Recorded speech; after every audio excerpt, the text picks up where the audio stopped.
Hello everyone and welcome back. So ngayon ay ipapakita ko sa inyo ang isa sa mga pangarap ko na natupad ngayong 2019 at yun yung pinatatayo naming bahay. So actually nangungupahan lang kami. Ang tagal-tagal ko nang nangungupahan, ang tagal-tagal na naming nangungupahan. So yung talagang bahay namin, kung nakita nyo yung aking vlog na tumulong ako nagbigay ng Christmas gift sa Burgos, Santo Domingo, Nueva Ecija, doon talaga ako nakatira, doon talaga kami nakatira. Pero, naisanla na yon. Tapos, ang pinatira namin doon ay yung pinsan ko. Yon. Tapos, yung bahay na yon, maluwang yung bakuran, masarap tumira doon. Kaya lang walang ilaw, walang kuryente. So, ngayon makikita nyo na yung katas ng aming pinaghirapan. At kasama na rin yung effort ng mga taong nagmamahal sa amin. Ayan. So, thank you so much po sa inyo. So please keep on watching and don't forget to click the subscribe button and hit the bell.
nakakakita mo yung clouds.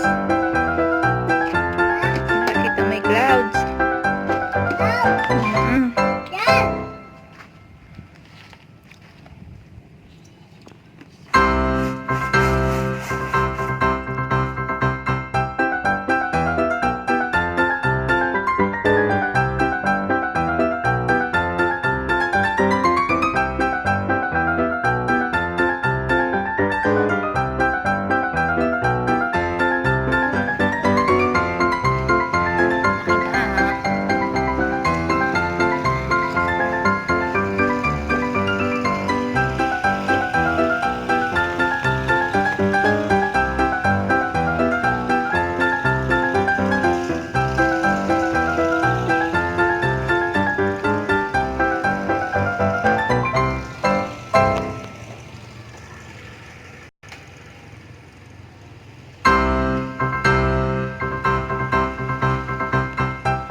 Singawan yan? Uulan na. Hindi ka na.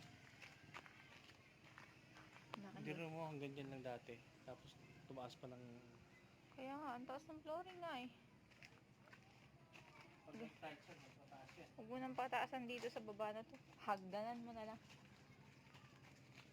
Diba?